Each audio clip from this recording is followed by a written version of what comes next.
Hey everyone, welcome back. Ready for another deep dive. Absolutely. Always ready to dig into something interesting. All right, so today we're taking a look at this new Indian film, Lucky Bhaskar. Oh, yeah. I saw the trailer for that one. Looks pretty intense. Yeah, it does. It's a crime drama Yeah. set in like 1980s Bombay, Yeah. and we've got this review here that really breaks it down. Cool. So the premise is pretty intriguing. You've got this guy Bhaskar. Okay. He's just an ordinary bank cashier, right? Mm-hmm. Just trying to get by, support his family. But then, Oh, it's then. yeah, but then. This is where it gets good. So, it's the 1980s and 90s in Bombay. I see where this is going. Right. Yeah. Like huge financial scams happening all over.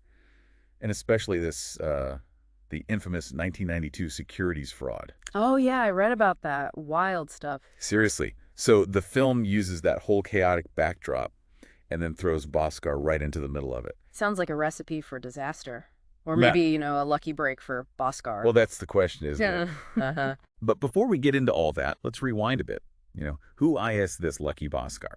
Right. Good point. So the review talks a lot about Dulquer Salmaan's performance. He's the actor who plays Bhaskar. Okay. And apparently he just nails it. Like, the reviewer was really impressed by how relatable he made Bhaskar. Interesting. Yeah, because you can imagine, right? You're this average guy working a dead-end job, struggling to make ends meet. Definitely. And all around you, people are making fortunes. It'd be pretty frustrating, to say the least. Totally. And tempting maybe to, To take a risk. Exactly. And that's what the film seems to explore, right? Like that line between ambition and desperation. When does a dream become a dangerous gamble? It's a great question. And it sounds like the film dives right into that, especially with this whole 1992 securities fraud thing as the backdrop. Can you remind us what that was all about? Sure. So it was basically this huge scandal involving bank receipts. Bank receipts. Yeah, they were like these financial instruments that guaranteed payments, but a bunch of fraudsters figured out how to manipulate them. Oh, no. Yeah, and they started getting illegal loans, millions and millions of rupees. The whole thing created this massive bubble in the market. And of course, like all bubbles. It burst. Exactly. Crashing down and taking a lot of people with it. So with all that going on, how does Bhaskar even get involved? Well, that's where the story takes a turn. The review doesn't give everything away, but it sounds like Bhaskar sees an opportunity. An opportunity in all that chaos. Right. He's desperate, he's got his family to think about, and suddenly there's this chance to, escape his dead-end life. Makes sense, but also incredibly risky. Yeah, for sure. And that's what I think makes this movie so interesting. It's not just about the financial scams. It's about the people caught up in them. Exactly. And the choices they make. Like, how far would you go to change your life? That's a heavy question. Yeah, it is. And I think the film wants us to ask those tough questions. Now, the director of this film is Venky Atluri, right? I actually saw his film Sir a while back. It was a lot lighter than this one sounds. Haha. Yeah, definitely a different vibe. Sir was more of a feel-good rom-com. Yeah. So I'm curious to see how he handles this crime drama genre. Me too. But the review actually highlights the production design. Says it's really well done. Oh, interesting. Tell me more. Well, apparently they really captured that 80s Bombay look. Cool. Yeah, warm tones, a bit of film grain. It sounds like they really went all out to make it visually immersive. I love that. When a film really transports you to another time and place. Absolutely. And it sounds like the music adds to that, too. Tell me about the music. I always love a good soundtrack.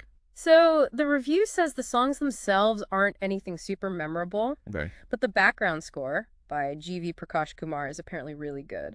Cool. Yeah, it adds a lot to the emotional impact of the film. So we've got the historical context, a relatable protagonist, the director trying something new. It sounds like Lucky Bhaskar has a lot going for it.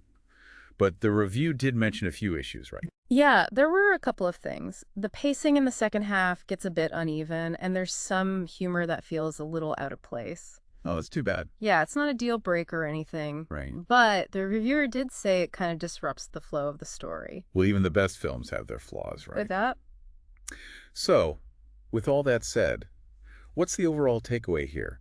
Is Lucky Bhaskar a cautionary tale? Or is it more of a celebration of ambition? That's a tough one. I think it's probably a bit of both. Okay. It definitely shows the dangers of getting caught up in these get-rich-quick schemes, but it also shows how desperate people can be when they feel like they have no other options. Right. And in a way, I think it's kind of a celebration of resilience, too. Bhaskar is going through all this chaos, but he's still trying to make the best of it. That's a good point. So it's a complex film with complex themes. No easy answers. Exactly. And that's what makes it so compelling. It really makes you think about the choices you'd make in a similar situation. Like, would you take a risk like Bhaskar's if you felt like you had no other choice? It's a question worth asking ourselves, I think. Totally. Yeah. And that's what I love about a good film. It stays with you even after the credits roll.